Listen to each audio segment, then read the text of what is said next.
Hello dear children, good afternoon everyone, and once again welcome back you all to the online classes.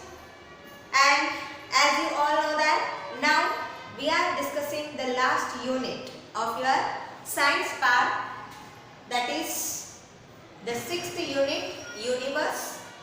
And already in this unit we have completed the first chapter, and now we are discussing the second chapter of this unit, that is space exploration.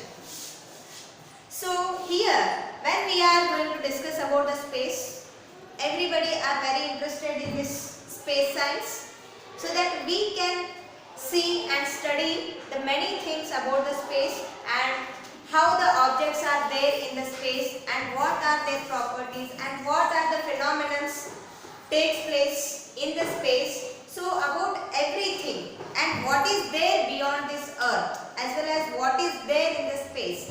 So everybody are having the very keen interest to know all these things. So that is what we can say, the space exploration. So before going to begin this chapter, now just we can recall the things whatever you have already learned in your previous standards as well as in the previous classes, right? So in the first chapter we have already discussed about the moon and the earth. So we have learned about the effects of moon on the earth. So we understood that the gravitational force plays a very major role in some of the effects which are caused mainly due to the gravity of the moon as well as the sun. Due to that we can observe the eclipses like lunar eclipse and solar eclipse, as well as we also observe the tides, the spring tides as well as the neap tides, and we can observe the day and night.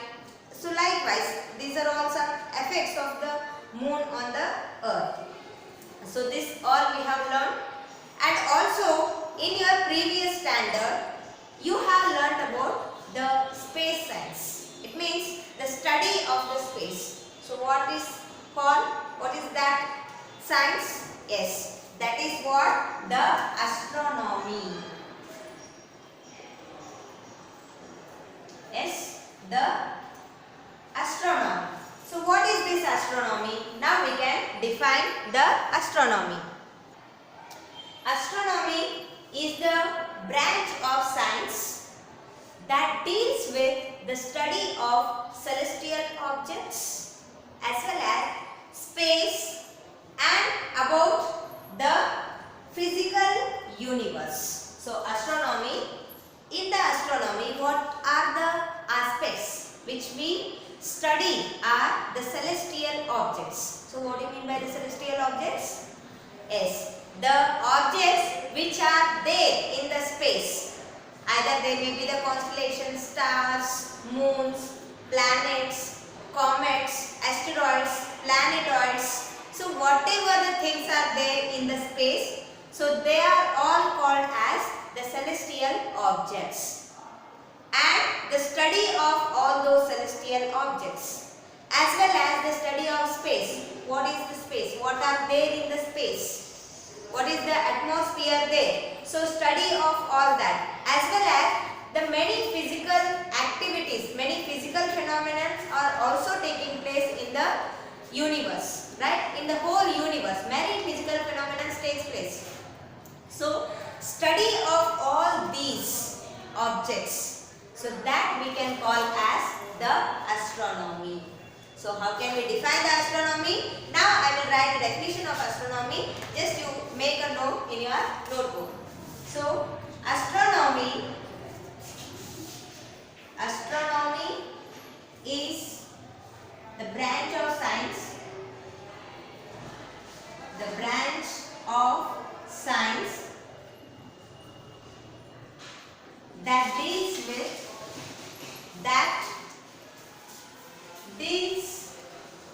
with the study of celestial objects and space and physical universe. Physical universe means whatever the phenomenon takes place in the universe. Okay. So physical universe. So this is what the definition of the astronomy. Astronomy is the branch of science that deals with the study of celestial objects, space and physical universe. So this is the definition of astronomy. Just you make a note in your notebook. And see, to the study of this universe or the space celestial objects, that we call as the astronomy. And what are the scientists who study this astronomy are called? Yes, the scientists who study the astronomy, who study about the space. So they are called as astronomers. Okay. So the scientists who study the astronomy are called astronomers. Scientists who study the astronomy are called astronomers, right? So the study of celestial objects, space and physical universe is astronomy, and the people or the scientists who study the astronomy are called astronomers. So in understanding and in studying the universe, the astronomers play a very important role, and some trained people will be there here. So when they conduct some outer space missions and all, so there some crew members will be there, as well as the pilots, and for handling all those things. So there some of the project managers will be there, right? So they are called as the astronauts. Yes, the people who are there. The people who are there for the outer space missions, when we conduct the research on the other planets or other heavenly bodies in the space. So there in the spacecraft some people will used to be there in that. So they are called as the astronauts. There may be the crew members, or there may be the pilots, or there may be the managers, means who are handling all those, the project managers. They are called as the astronauts. As the time passes, so people were wondered to think, and they started, as the time passes, that make them to think what is there beyond the earth. Yes, so we are there in the earth, right? The life exists only on the earth. Then after this earth, what is there beyond this? So just for common people, when we see the earth, just go to the open ground and stand in that ground, and you just look around you. So what you will feel that our earth is just a flat surface, right? So in some places we can observe the mountains and all, but it will be looks like the flat surface. So when we reach the end, so it looks like some boundary is there at somewhat the distance. The boundary is there to the earth, and it is the flat surface area, and it is having some boundary. The fixed boundary is there. So what is there next after that? Beyond that earth, if we reach that boundary, what is there? So the people were started thinking about this all, and till the 16th century, the people were thought that our earth is geocentric. Geocentric means the earth is there at the center, and other heavenly bodies, including the sun, they are all revolving around the earth. Yes, very funny fact, no? So the people, because they don't have any developed technology in that time, and they don't know what actually the phenomena taking place in this universe. So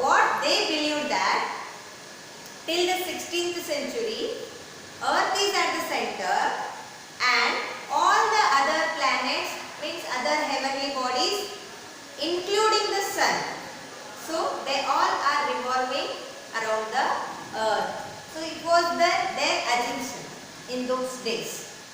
And later, in the year of 1543, the Nicholas Copernicus, he given a theory that Earth is not at its fixed position, the Sun is in the fixed position, and all the other heavenly bodies are revolving around the Sun in a perfect circle. So what he said that, what they were thinking till the 16th century, Earth is at the center and remaining other planets are revolving, and the Sun is also revolving. Nicholas Copernicus, in the year of 1543, he stated that not the Earth is at the fixed position, Earth is also revolving, but Sun is at the fixed position, and all the other planets are revolving around the Sun in a perfect circle, complete perfect circle. So if it is the Sun, so all other planets are revolving around it in a perfect circle. So he was stated like that, right? But the people who already believed that the Earth is at the center, they did not accepted this theory. And even after his theory, the other astronomer, Galileo Galilei. So he was one more astronomer. He was the great physicist, mathematician, engineer, as well as the astronomer. That is the Galileo Galilei. So even after he confirmed it in the year of 1609, the people refused this. Yes, what he said, the Nicholas Copernicus, the Earth is not in the fixed position, the Earth is revolving, but Sun is fixed position, and around the Sun all the heavenly bodies are revolving in a perfect circle. So that he was suggested, and the same theory was confirmed by Galileo Galilei in the year of 1609, even though the people were refused this. And Galileo Galilei, he was an Italian physicist, mathematician, astronomer, as well as the engineer. He played a very important role in the science, in the space science especially, we can say. And he put forward the development of telescope. Yes, what is the use of telescope? Yes, we used to see the celestial objects, yes, through the telescope. And this telescope was developed by Galileo Galilei, right? And also he made many observations on the space, and even he observed by his telescope, he observed 4 moons of the Jupiter. So how many moons are there for Jupiter? 67 moons are there. It is the largest planet in our solar system and has 67 moons. So in that 67 moon, the 4 moons are observed by Galileo Galilei by his telescope, right? So that the 4 moons are called by his name only, because he observed for the first time. The 4 moons are revolving the Jupiter. And because of his contributions to the space, means to the astronomy, the Galileo Galilei is considered as the father of modern observational astronomy. So he was regarded as father of modern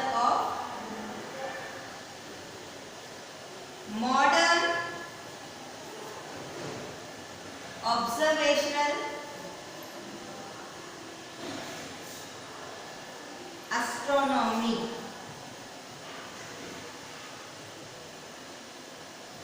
Because of his contribution to the astronomy, Galileo Galilei considered as father of modern observational astronomy. Right? So this is what the contributions of the scientists in those days. And also we can see about the Halley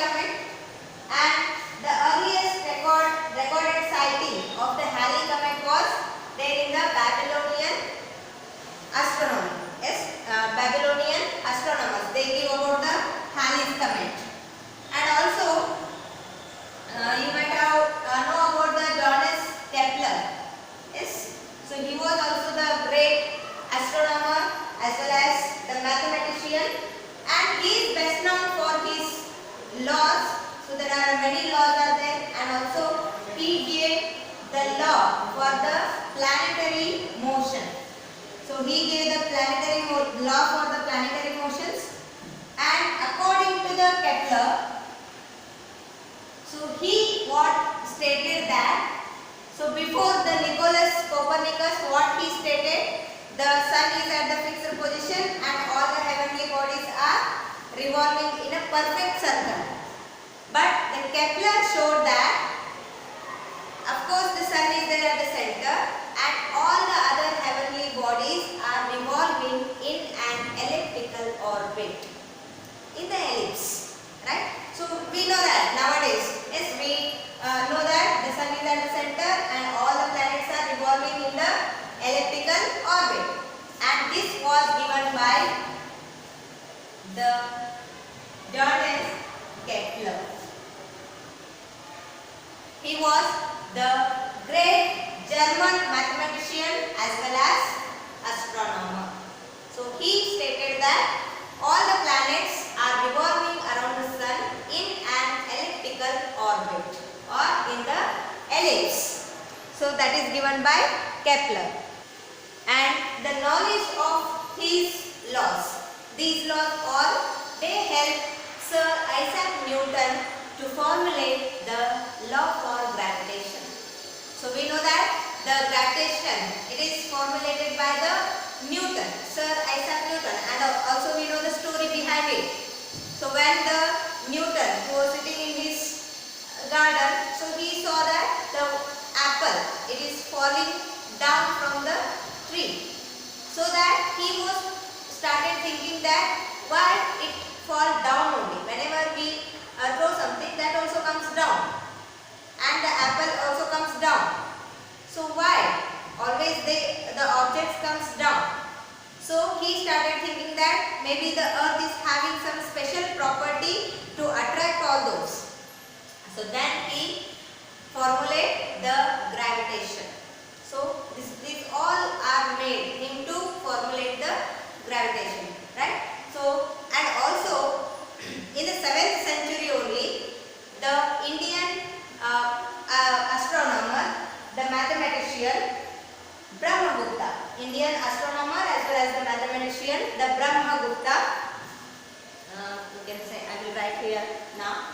So the Indian mathematician as well as the astronomer Brahmagupta, in the early 7th century only, the Brahmagupta, he stated about the gravity of the earth. In the early 7th century itself, the Indian mathematician as well as the astronomer Brahmagupta, he stated about the gravity. But it was later formulated by the Sir Isaac Newton. And also the Aryabhata, the great mathematician he was exactly he calculated the duration of the day. Yes, so we know that how the day and nights are occur due to the rotation of the moon. Okay, so that he calculated the duration of the day, and it was according to Aryabhata, as he calculated the duration of the day, it was 23 hours 54 minutes and 4.1 seconds. Sorry, 23 hours 56 seconds and 4.1 seconds. 23 hours 56 minutes and 4.1 seconds. This is calculated by Aryabhata, the duration of the day. But it is near, very close to the modern calculation or the modern value, that is 23 hours 56 minutes and 4.091 seconds. is minutes and this is seconds. Okay. So Aryabhatta calculated it is 23 hours 56 minutes and 4.1 seconds. And according to the modern value, it is 23 hours 56 minutes and 4.091 seconds. So this is what they given the calculations in those earlier days only, right? So this is what the contribution of some of the scientists or some of the astronomers in those days when the technology was not developed. So in that time only they were developed many of the instruments by their knowledge, and they have learned and they have given a very means in the scientific reasons they gave for that, and depending on that only now we are when we develop the technology depending on their theory what they had given. So depending on that only again we are giving some other definitions for that, and we are studying a lot more with these developing technologies. So now we can discuss how the man's conquest to the space. Yes. So when the man enters to the space and when he entered and how he entered, what is the path? So that we can discuss now. So that is the man's conquest of space. So these are all done. So whatever the in the earlier days before the 20th century, whatever the studies are made, so that is just observed by the earth itself. Okay, from the earth only by using some telescopes and all they observe and they give some theories. But when the man started thinking to go into the space, so that is the man's conquest of space. Man's conquest of space. So see here, the people when they gathered all the information regarding all this, so they were started to thinking that to get the accurate knowledge they should have to enter into the space. And our earth as the atmosphere, as we go on, means in the atmosphere, the earth's atmosphere thins out as the altitudes increases. So as the altitudes go on increases, the atmosphere go on thins. And also there is no fixed boundary to the earth atmosphere where it ends, as well as there is no fixed boundary where the outer space begins, right? So that it is when these all the aspects, when it is possible to study accurately, when the man is able to go into the space. So if you want to go into the space, it is not an easy task. So that we have to overcome the gravity of the earth. So earth is having some gravitational force. So whatever we throw up, that will becomes down, because the earth is having its gravity, so that it pulls whatever the objects it is going up, so it pulls towards itself. So that if we want to go out from this earth, so we have to overcome the gravity of the earth, that is gravitational force of the earth. So that the man has started the rockets, right? He designed the rockets and he started going into the space, so that they are having it should have such a speed that, so to overcome the gravity of the earth, at least the speed should be 40,000 kilometers per hour. This is the speed. So when the speed of the rocket is 40,000 kilometers per hour, for 1 hour it should travel 40,000 kilometers. Then only it is possible to overcome the gravity of the earth or the gravitational force of the earth. Then only the man can go into the space. So this was done. It was done by the man. So finally he entered. In the mid 20th century, the started studying and he started moving on the space and he started studying about everything about the space. So this is what we can say. The man also manufactured special suits and boots, because we know that the condition is not like this only how it is there on the earth. The same conditions are not there in the space. So that later on when the man has started developing all the technologies, so they manufactured the suitable suits as well as the boots, and also to speak some arrangements, everything the man has made, because the space have no air and the sound waves are travels in the air. So when there is no sound is produced because of the absence of the atmosphere, so how can they communicate? So for everything they made many modified the suits and boots, whatever the things are there. So everything the man has modified, and now the man is able to go into the space and we can study by the artificial satellites and all. So everything has developed nowadays. And now the man conquest on 4th October 1957. So the man conquest of space has begun.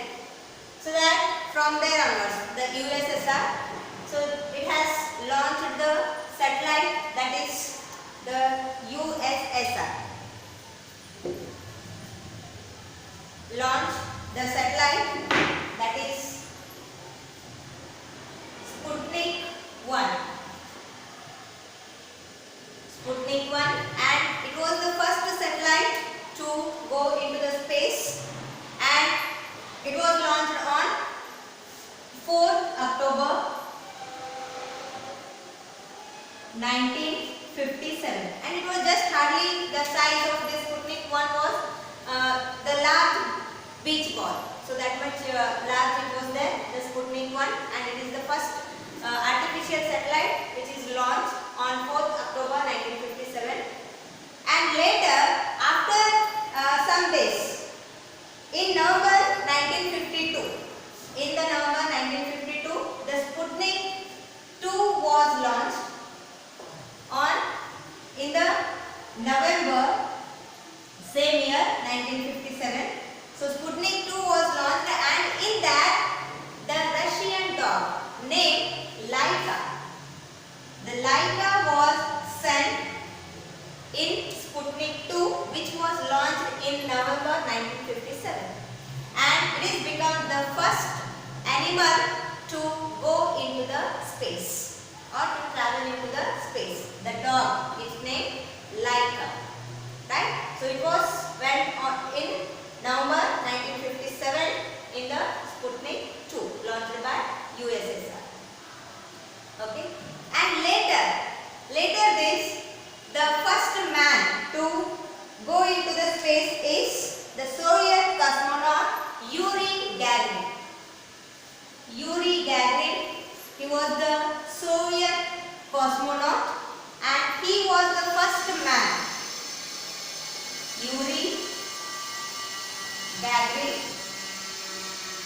he was the first man to go into space in the year of 1961.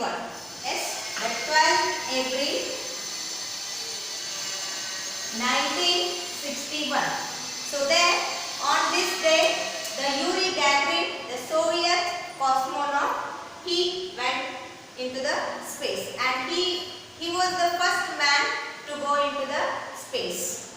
And after a few weeks, so a few weeks later, Alan Shepard,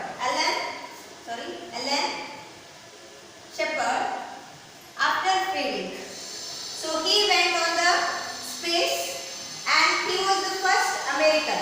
He was the second person and first American to travel into the space. He was the second person, and Yuri Gagarin was the first person to go and travel into the space, and the Alan Shepard was the second person and the first American to go or to travel into the space in the same year. And Russian cosmonaut